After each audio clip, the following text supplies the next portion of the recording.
guys! Welcome to mini vlog. Ayan, masarap yung prutas na yan. Star apple. Lalo na ngayon summer, masarap yung star apple.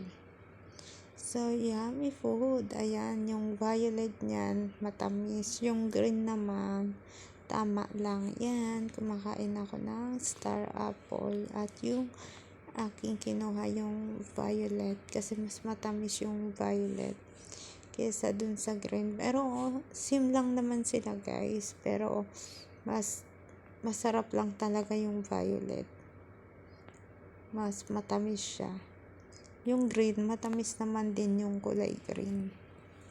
Ayan, thank you sa panonood ng mga reels ko guys. Follow pa more. Bye bye. Ayan, kumakain ako ng star apple. Tamang-tama yung ngayon, panahon na ngayon. Mainit ang panahon, summer. Kasi, din summer lang meron yan. Kaso lang sabi ni mama, medyo mahal raw ng star apple ngayon. Yan, masarap siya guys. Lalo yung violet, masarap yung star apple. Yummy.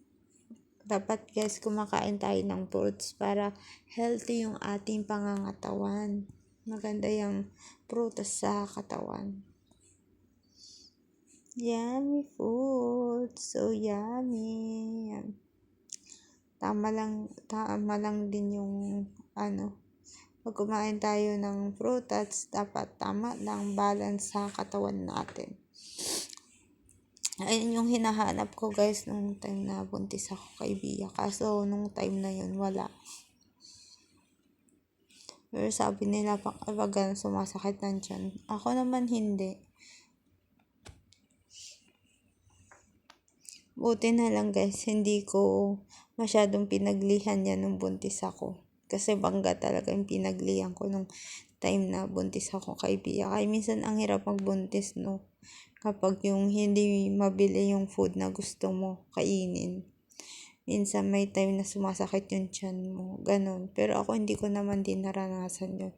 Kasi lahat naman ng kinakain ko nung time na buntis ako, nakakain ko naman siya. At nabibili ko. Kaya minsan ang hirap magbuntis kapag yung isang hindi marunong.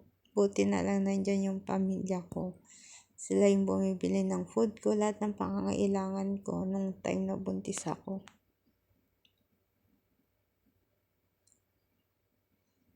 Kaya tinan nyo naman si Bia ngayon, sobrang healthy na bata.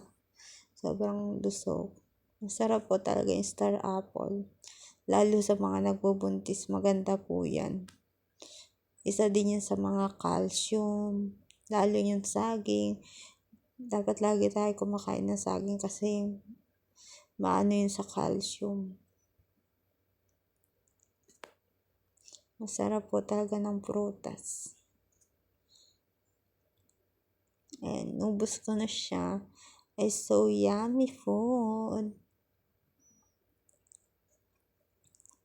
Ang sarap talaga ng prutas. Thank you sa pakikinig. Bye-bye.